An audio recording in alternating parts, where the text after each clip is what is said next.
So hello friends, welcome to kingdom of fitness once again. आज जिस topic को हम कवर करेंगे वो है जिम मैट्स। कि जिम में जो मैट होता है वो कितने तरह के होते हैं, आपके जिम के लिए क्या बेहतर रहेगा और किस तरीके होते हैं, वो दिखने में कैसे हैं, क्या लगाना चाहिए आपको, वो सारा टॉपिक कवर करेंगे। तो पहला मैट है आपका टाइल्स मैट। ये देखिए इस तरीके का होता है टाइल्स मैट। इनकी थिकनेस आती है अलग अलग, 10 mm, 15 mm, 20 mm। 10 mm की थिकनेस है most consuming, most demanding 10 mm की थिकनेस। यह है टाइल्स मैट जिम के लिए। अब ये ठोस रबर की बनी होती है, प्रेस करके इसको बनाई जाती है मशीन के द्वारा और कटिंग भी मशीन के द्वारा होती है। इसकी लाइफ बहुत अच्छी रहती है। जितने भी बड़े जिम्स देखेंगे आप, प्रीमियम जिम्स, उनमें भी ये लगा रहता है और आजकल तो स्मॉल जिम्स में भी लगा रहता है। तो ये है, इसमें कुछ कलर ऑप्शन अवेलेबल होते हैं, लाइक ग्रे भी मिल जाता है आपको, ब्लैक सबसे ज़्यादा चलता है, ब्लैक एंड ब्राउन, ऐसे 10 कलर होता है। इसको टाइल्स नुमा जिम में ऐसे लगा सकते हैं हम 1 by 1, एक ब्लैक, एक ब्राउन, एक ब्लैक, एक ब्राउन, ऐसे चेस की तरह के से। एक इसमें एक और प्रीमियम क्वालिटी आई है और लुक अलग है, क्वालिटी वही है, थोड़ी सी इसमें प्राइसिंग हाई हो जाती है क्योंकि ये देखिए इसका लुक। इसमें ये ना शेड्स दिए हुए हैं अलग अलग ग्लिस्टर टाइप के, डिफरेंट कलर के, red, blue, green, yellow, brown, सब तरीके के ऐसे ग्लिस्टर दिए हुए हैं ब्लैक के ऊपर। तो ये दिखने में ज़रा अच्छा है, मोज़ैक टाइप का दिखता है ये। तो ये कलर सिर्फ तीनों की एक ही है, मतलब प्राइसिंग अलग है, इसकी प्राइसिंग अलग है इनसे, इन दोनों की प्राइसिंग एक है। प्राइसिंग चाहिए तो आपको हमें फ़ोन करना पड़ेगा, कॉल करना पड़ेगा। कुछ लोग बोलते हैं भैया प्राइसिंग वीडियो में ही बता दो। इनमें प्राइस का कारण ये ना बताने का, प्राइस का डिफरेंस हर एक महीने आजकल उतार चढ़ाव इन्फ्लेशन की वजह से हो रहा है। कभी कॉस्टली आ रही हैं, कभी डिमांड कम हो रही है तो कम हो जाते हैं, कभी हाई हो जाती तो हाई आ जाते हैं, क्योंकि ये तो हम बनाते नहीं, इसकी ट्रेडिंग ही करते हैं। तो इसलिए आपको एट अ टाइम चाहिए, उससे सीरियसनेस का भी थोड़ा पता लग जाता है कि हाँ इनको चाहिए, तो फ़ोन कर रहे हैं हमें या इंक्वायरी डाल रहे हैं। डिस्क्रिप्शन में लिंक है, आप कर सकते हो। टाइल्स मैट इस तरीके के दिखते हैं, ये लगा सकते हो आप। अब लगाना कहाँ है आपको जिम में, या तो आप पूरे जिम में लगा लो, पूरे जिम में कॉस्टिंग बहुत हाई हो जाएगी, या तो आप वेट सेक्शन एरिया में लगाओ जहाँ पे आपके यूटिलिटी स्टूल और आपके work bench, simple flat benches, Olympic benches, जहाँ पे डंबर और प्लेट गिरने के चांसेस बहुत ज़्यादा हैं, वहाँ लगाया आपने, तो वहाँ लगाइए आप। एक एरिया आइडेंटिफाई कर लीजिए, 500, 600 स्क्वायर फीट का, 400 स्क्वायर फीट का, अपने जिम के अकॉर्डिंग। 1000 स्क्वायर फीट का जिम है तो 400 में हो जाएगा काम, 400 में ये लगाइए। इसका साइज़ जो होता है वो 20 by 20 इन इंचेज़, और अब एरिया जितना कवर करता है ये 2.7 स्क्वायर फुट का एरिया कवर करता है, यानी ये पूरा एरिया 2.7 स्क्वायर फीट का है। तो इस हिसाब से कैलकुलेशन होती है, 400 में लगाना है, कितने पीसेस लगेंगे, 400 डिवाइडेड बाय 2.7, ऐसे कैलकुलेशन निकालना आपको, इनटू इसकी सिंगल पीस की प्राइसिंग। कुछ लोग स्क्वायर फुट में देते हैं, कुछ लोग पीस के हिसाब से देते हैं, बात एक ही है, रेट एक ही निकल के आएगा। सेकंड, अगर आपका थोड़ा बजट कम है और आपको मैट तो फिर भी चाहिए जिम में आपको, तो एक देखिए नीचे मैट है, 5 by 8 का अप्रोक्स साइज होता है इसका। ये 1 इंच यानी 25 mm की थिकनेस होती है इसकी।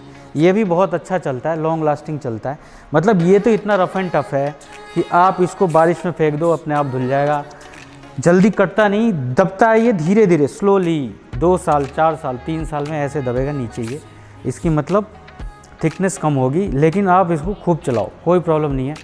ये सस्ता होता है काफ़ी इससे, और अगर आपका बजट कम है तो इसको 8-10 पीस जिम में डाल सकते हैं, और यानी 40 स्क्वायर फुट का एक एरिया कवर करता है ये। तो 40 स्क्वायर फीट आप इजीली। एक इंटरलॉकिंग मैट आता है, बेसिकली वो कबड्डी मैट होता है, मैं आपको बता दूं, लोग उसको जिम मैट बोल देते हैं। वो इंटरलॉक होता है, अभी फ़िलहाल मेरे पास नहीं है वो, मैं बहुत ज़्यादा उसको रिकमेंड नहीं करता। उसके लॉक टूटते हैं, जब ऐसे लॉक होता है वो उस पर पैर पड़ता है यूजर्स का, तो लॉक टूटने की शिकायत आती है। वो भी 25 mm की थिकनेस में होती है। लेकिन बेसिकली आपने कबड्डी मैच, प्रो कबड्डी देखा हो टीवी पे, तो जो मैटिंग होती है उसमें वो मैट यूज़ होता है, वो वन टाइम, एक मैच में सिर्फ एक बार यूज़ होता है वो, तो वो कबड्डी मैट होता है, वो जिम में यूज़ करते हैं, तो बहुत लंबा तो नहीं चलता वो। ये दोनों जो मैंने आपको दिखाए हैं इनकी लाइफ अच्छी है, इसकी लाइफ तो बहुत ही ज़्यादा अच्छी है क्योंकि ये ठोस है, इसको दबाएंगे आप, ये दबेगा नहीं, टाइल्स इसलिए बोलते हैं इसको। थोड़ी सी सॉफ्टनेस होती है इसमें, इसके रिस्पेक्ट में इसमें सॉफ्टनेस होती है, पर बहुत रफ एंड टफ है, कोई किसी तरह की प्रॉब्लम नहीं है। इसमें भी 2-3 तरह के आते हैं, मतलब ये सस्ता भी मिल जाएगा लेकिन सॉफ्टनेस बहुत कम हो जाएगी। मतलब ऐसे अगर आप दबाएंगे तो बहुत जल्दी दबेगा वो, और ये थोड़ी हार्ड है तो इसकी लाइफ ज़्यादा अच्छी है, तो उसमें प्राइस का डिफरेंस आता है।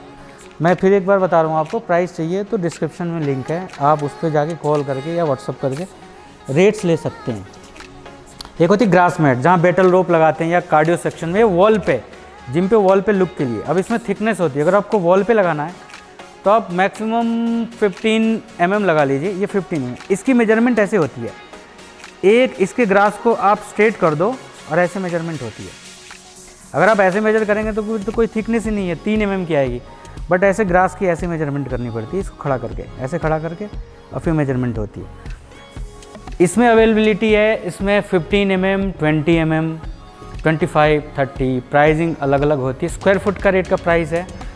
तो अगर ग्रास मैट पे आपको बैटल रोप चलानी है या पावर स्लेज, तो घास लगा सकते हो आप जिम के बीचों बीच, जैसे ये कॉरिडोर सा है, ये आपका दोनों साइड में मशीन्स लगी हुई हैं, तो आप बिछाओ, उस पर आप उसको यूज़ करो, एक लुक भी डिसेंट आता है। उसमें कम से कम आपको 45 mm का यूज़ करना चाहिए, 35 to 45 आप उसमें यूज़ करें, थिकनेस अच्छी होनी चाहिए। बहुत रफ़ एंड टफ यूज़ होता है बैटल रोप का, आप जानते ही हैं, आप यूट्यूब पे बहुत सारी वीडियोस देखने को मिल जाएंगे आपको। एक होती है जिम फ्लोरिंग। जिम फ्लोरिंग आप अपने लोकल एरिया से लगा सकते हैं, लाइक एक फ्लोरिंग हो गई कारपेट, जैसे ये कारपेट बिछा हुआ है, ये 3 mm की कारपेट है, पर ये जिम में चलेगा नहीं। अगर लोकल विलेज एरिया में जिम है तो फिर तो आप बिछा लो, इसमें सस्ता पड़ता है ये। इसको आप खुद ट्राई मत करो कि मैं इसको चिपका लूँगा इसमें एडहेसिव से। इसके प्रोफेशनल होते हैं, 2 रुपये चार्ज करते हो पर स्क्वायर फुट का, और मटेरियल आपसे लेंगे, लाइक चिपकाने के लिए आपसे लेंगे। फिर वो इसमें बबल नहीं रहना चाहिए, वरना ये फट जाएगा। एक पीवीसी मैटिंग होती है, पीवीसी मैटिंग का रेफरेंस मैं वीडियो में लगा दूंगा कैसी दिखती है। तो पीवीसी मैटिंग की लाइफ 1 ईयर है मुश्किल से, तो हालांकि उसमें झाड़ू पोछा सब कुछ हो जाता है। पीवीसी मैटिंग वुडन कलर की होती है। आप किसी शॉप में गए होंगे रेडीमेड गारमेंट के या वैसे लूज़ गारमेंट के, तो उसमें आपने देखा होगा कि नीचे बिछा के रखते हैं वुडन कलर का, तो वो पीवीसी मैटिंग होती है। और 1-2 तरह के और मार्केट में अवेलेबल हैं, पर बहुत ज़्यादा कॉस्टली हैं। अगर आपका बजट अलाउ करता है तो वो भी ले सकते हैं आप। तो मैं इस वीडियो में यही दिखाना चाहता था आपको कि अगर मैटिंग करनी है आपको जिम में स्ट्रेंथ सेक्शन एरिया में, तो क्या क्या हमारे पास अवेलेबल है, क्या क्या आप देख सकते हैं, क्या देख के लेना है इसको। तो ये इसमें क्या शिकायत भी आती है, देखिए इसमें प्राइस फ्लक्चुएशन तब होगी जैसे मैंने बताया आपको 10 mm की थिकनेस, और वो निकले हुए 8 mm की, 7 mm की, प्राइसिंग कम हो जाएगी। आप मेजर करोगे नहीं, आपको थिकनेस कम मिल जाएगी, प्राइस कम में मिल जाएगा। एक तो इसकी थिकनेस चेक करनी है, एक इसको ऐसे तोड़ के चेक करना है, ऐसे तोड़ के चेक करना है कि ये फट तो नहीं रहा। कई मैट, एक मैं साइड में वीडियो लगा दूंगा, मेरे पास टेस्टिंग की है, हम लोग टेस्ट करते हैं मंगा के, तो ऐसे करोगे वो फट जाएगी बिल्कुल ही, तो फटनी नहीं चाहिए, ये भी चेक करना आपको। ग्रास मैट में तो कुछ चेक करना नहीं, बस ऐसे खींच के चेक करना है कि हाथ पे तो नहीं आ रही, मतलब सॉलिड बिल्ड होनी चाहिए। ये जो इसका बेस है इसमें सॉलिड बिल्ड होना चाहिए, इनबिल्ट होना चाहिए बढ़िया तरीके से ऐसे। तो ऐसे खींचे तो हाथ में ना आए बिल्कुल ईजीली। और ये मैट में कुछ चेक करने की ज़रूरत ही नहीं है, ये तो बहुत ही रफ एंड टफ है, बिल्कुल देसी मैट जिसको बोलते हैं। नीचे जो मैट देख रहे हैं, तो ये तीनों मैं आपको दिखाना चाहता था। अगर आपको मैट चाहिए जिम में लगाना है तो आप इंक्वायरी कर सकते हैं, डिस्क्रिप्शन में लिंक है। आपको कंप्लीट जिम सेटअप लगाना है तो हमारी मैन्युफैक्चरिंग यूनिट है, आप इंक्वायरी करके पूरी डिटेल ले सकते हो कि कैसे आपके यहाँ तक माल जाएगा, क्या प्राइसिंग होगी, क्या बिल्ड क्वालिटी होगी, और कैसे आप हमारे तक अप्रोच कर सकते हैं, पहुँच सकते हैं। तो ये था आज इस टॉपिक में। उम्मीद करता हूँ आपको वीडियो पसंद आया होगा। Thank you so much.